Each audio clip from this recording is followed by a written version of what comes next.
Good morning बच्चों, good morning. आज के इस लेक्चर में आप सभी का स्वागत है। और आज का जो ये सेशन है, आज का जो लेक्चर रहने वाला है, ये रहने वाला है जीव जनन कैसे करते हैं, यानी कि हाउ डू ऑर्गेनिज्म रिप्रोडक्टिव। आज हम रिप्रोडक्टिव ऑर्गेनिज्म की बात करने वाले हैं, जिसमें पौधों की भी हम बात करेंगे, ह्यूमंस की भी हम बात करेंगे, सभी की हम बात करने वाले हैं। बच्चों, ये क्लास 10th का 8th चैप्टर रहने वाला है।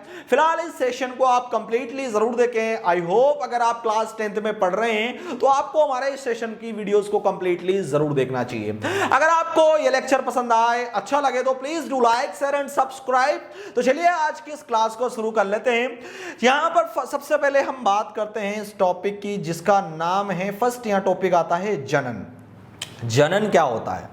जनन की बात करें, किसी भी चीज का मतलब जनन वह प्रक्रिया है जिसके द्वारा सजीव अपने जैसा एक नए जीव को उत्पन्न करता है। कोई भी सजीव अपने जैसे नए जीव को उत्पन्न करना, वो जनन कहलाता है। यह पृथ्वी पर जीवन को निरंतर बनाए रखने के लिए यह प्रोसेस होता है। अब बात करते हैं यहां पर कोशिका की। कोशिका के केंद्र में पाए जाने वाले गुणसूत्रों को डीएनए कहा जाता है। क्या कहा जाता है बच्चों? कोशिका के केंद्र में पाए जाने वाले जो गुणसूत्र होते हैं उसे डीएनए कहा जाता है। आपने देखा होगा काफी बार डीएनए की जांच की जाती है। अगर आपने वैसे नहीं भी देखा हो, अगर आपने सीआईडी नाटक भी देखा हो, सीआईडी एपिसोड्स, उसमें भी आपको डीएनए की, इसका डीएनए चेक करके बताओ, तो वो डीएनए अगर हम बात करें डीएनए की फुल फॉर्म क्या है, यहां पर डीएनए की फुल फॉर्म इन्होंने लिख रखी है डीऑक्सीराइबो न्यूक्लिक अम्ल।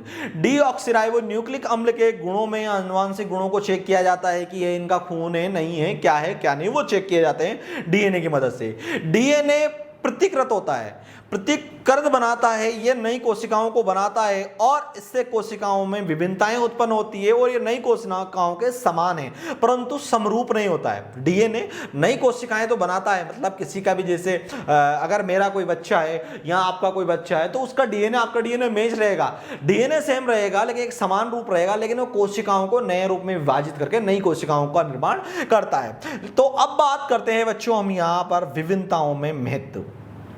लंबे समय तक प्रजाति यानी स्पीशीज की उत्तर सजीवता बनाए रखने के लिए उपयोग होता है, जैसे विकास का आधार।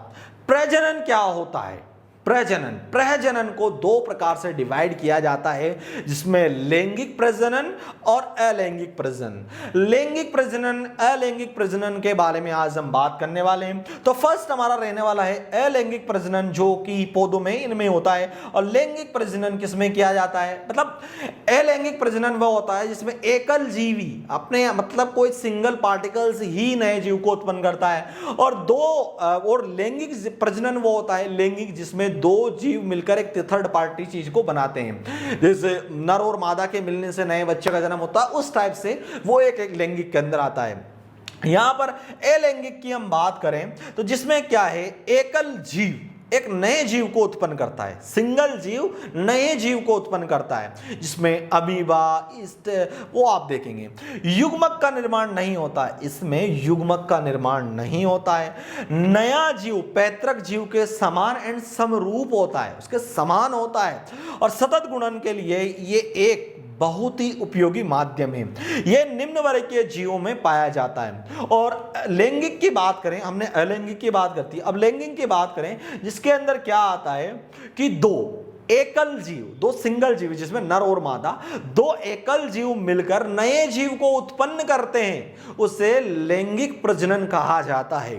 नर युग्मक और मादा युग्मक इसके अंदर बनते हैं, मतलब इसके अंदर दो युग्मक बनते हैं जिसमें नर भी बन जाता है, मादा भी बन जाता है, एक्स एक्स एक्स वाई मिलकर जो बन रहा है वो। और कभी कभार उभयधर्मी आपको देखने को मिल जाता है, नपुंसकलिंग आपको देखने को मिल जाता है, जिसे किन्नर कहा जाता है, वो भी कभी कभार बन जाता है।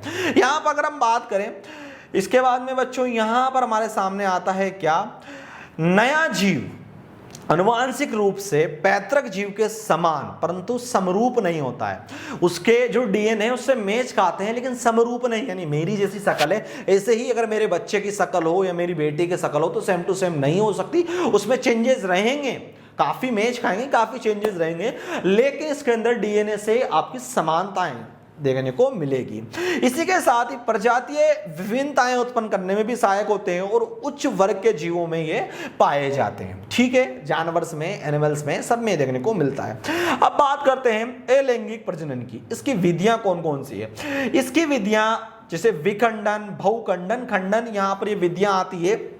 विखंडन की बात करें, इस प्रक्रम के अंदर एक कोशिका दो या दो से अधिक कोशिकाओं में विभाजित हो जाती है। मतलब कोई एक चीज है वो टूट के दो या दो से अलग अलग कोशिकाओं में विभाजित हो जाती है, जैसे 2, 3, 4 अलग अलग कोशिकाओं में विभाजित हो जाती है, दो या दो से अधिक। उसे क्या कहा जाता है बच्चों? उसे विखंडन कहा जाता है। विखंडन को दो भागों में बांटा गया है, जिसे द्विखंडन या बहुखंडन। अगर जीव दो कोशिकाओं में विभाजित हो रहा है तो वो द्विखंडन कहलाएगा, यानी कि जैसे नाम से ही विख्यात है, द्वि यानी दो भागों में विभाजित होना द्विखंडन कहलाता है। जैसे कि अमीबा, अमीबा क्या करता है, यहां से ये यहां पर देखिए दो भागों में विभाजित हो गया, इसलिए इसे द्विखंडन के अंदर लिया जाता है। बहुखंडन क्या होता है?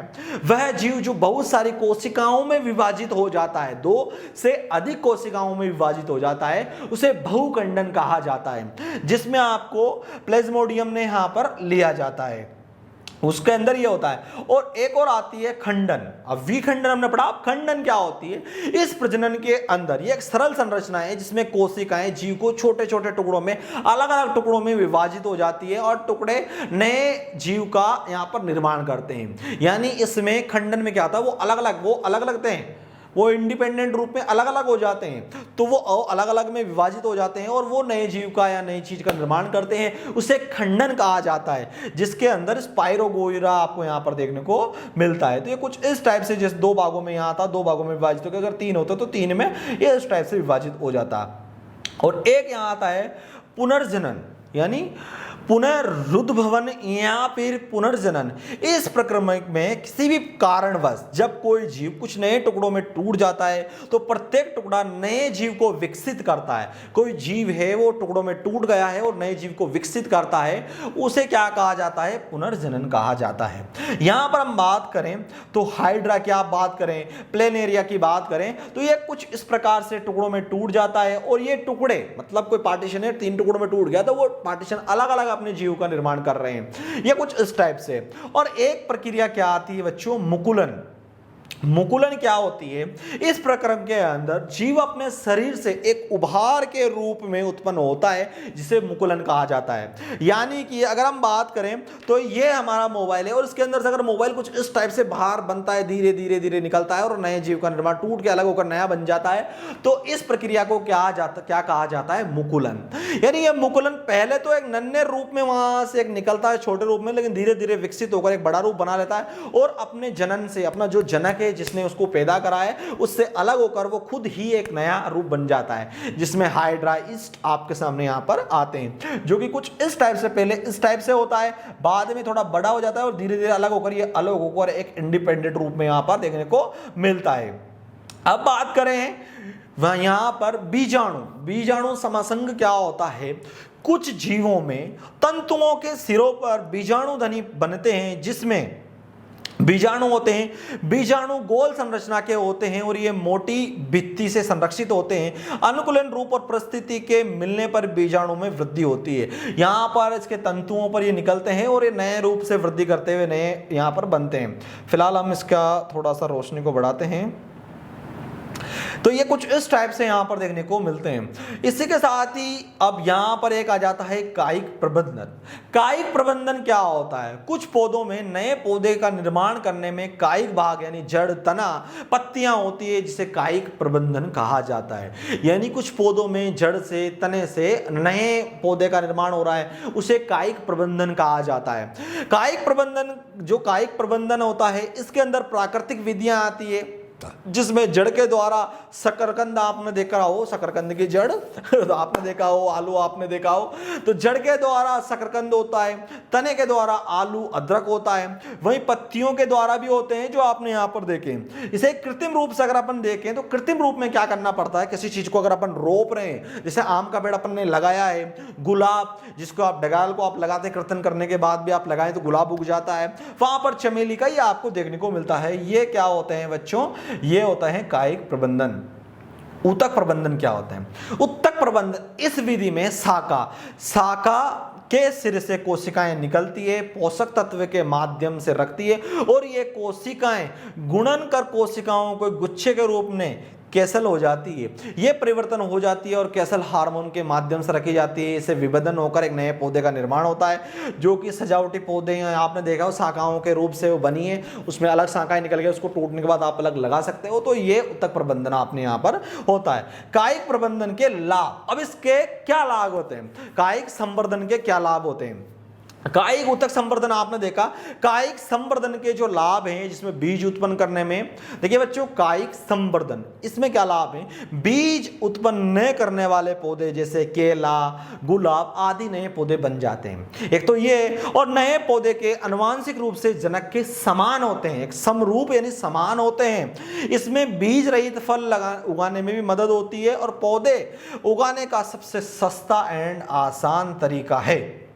अब बात करेंगे हम नेक्स्ट लेक्चर के अंदर लैंगिक प्रजनन की, जिसके अंदर हमारे पौधे आएंगे, ह्यूमंस आएंगे, नर एंड मादा की भी हम बात करेंगे नेक्स्ट क्लास में। आई होप बच्चों आपको ये क्लास, ये सेशन पसंद आया हो, अच्छा लगा हो तो please do like, share and subscribe in this video.